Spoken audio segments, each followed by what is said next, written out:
Hi friends, this is Mangalaprathaban talking about pedagogic reasoning in lesson planning and delivery, especially in the English language teaching.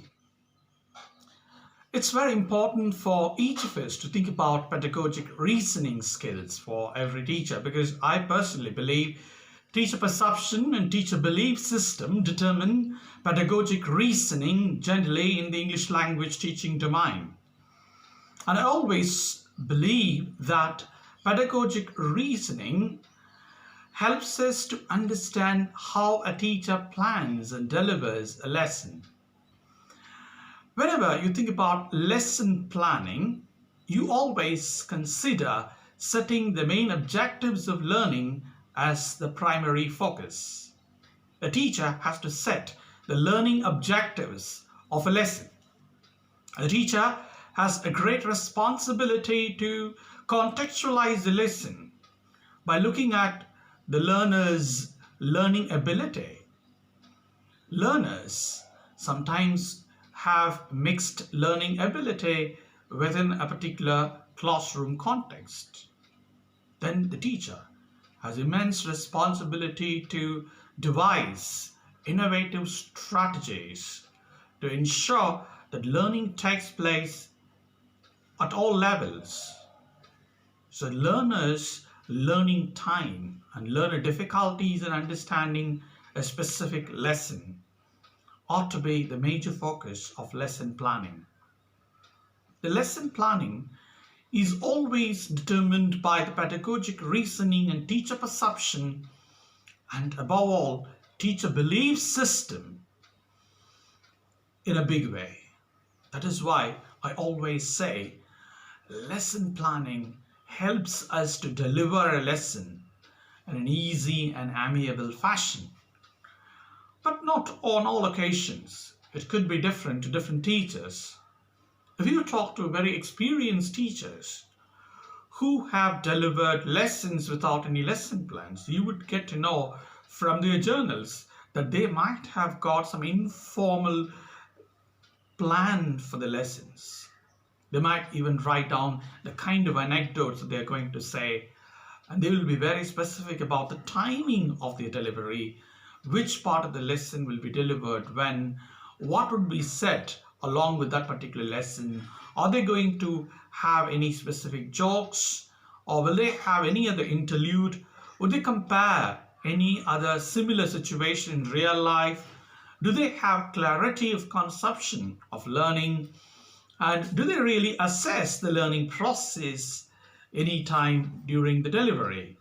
And how do they really tackle the delivery, or rather reinvent the delivery or adjust the delivery by keeping in mind the kind of learner difficulties or learner hesitations or learner reticence that they really confront in the classroom? So the second language education is all about creating a very smooth delivery of lessons already planned by the teacher.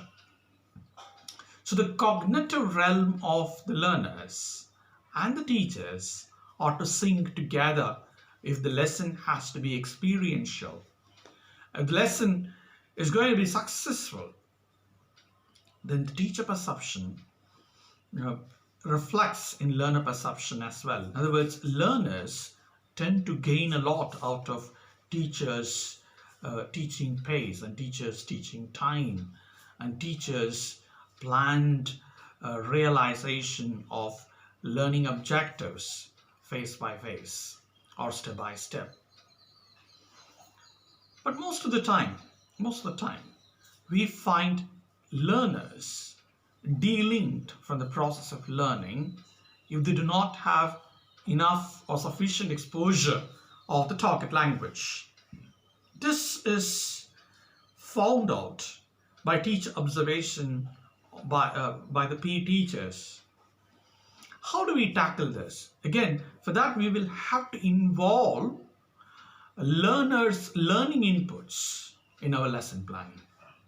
So learner-learner interaction and teacher-learner interaction ought to play a vital role in ensuring a lesson plan which could possibly deviate itself occasionally to adopt certain changes. I always say, think globally and act locally. So when you talk about major conceptions in learning, when you really analyze the subject matter, make sure that it is localized with certain examples available for the learner to interpret. I remember one of the former vice chancellors of CIEFL, now called EFL University, Professor Pramod Talgeri, once informed us during a session on film studies. He said, the films that we watch, especially the international films that we watch as part of a film club, sometimes could help us to interpret the theories that we master. Absolutely. He wanted us to contextualize the theories that we have mastered from the West, especially when it comes to analyzing the text. So that would help you to focus on the very idea of contextualizing the learning process by taking into account learners' interest, learning objectives, and learning goals of the learners, besides the learning scenario and its social relevance. All that we teach does not reach the children if they do not really see any social relevance. That is why we say our classrooms ought to be based on learner-centric social relevance. There's something which nobody talks about. We have to really calibrate and contemplate on the concept of social relevance in our pedagogy and our curriculum.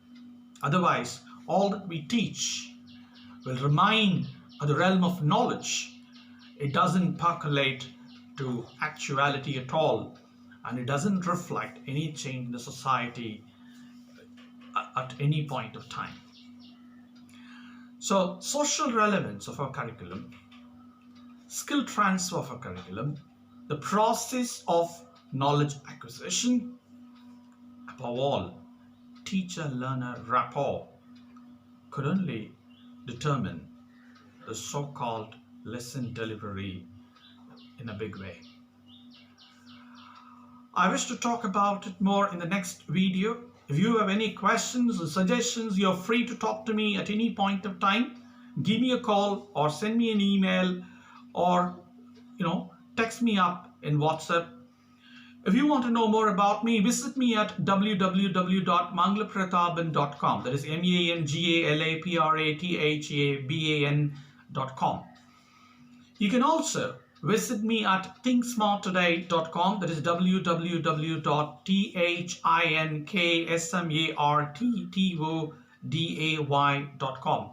You can also listen to my podcasts available in the Spotify, Radio Public, Apple iTunes, and so many other platforms all over the world.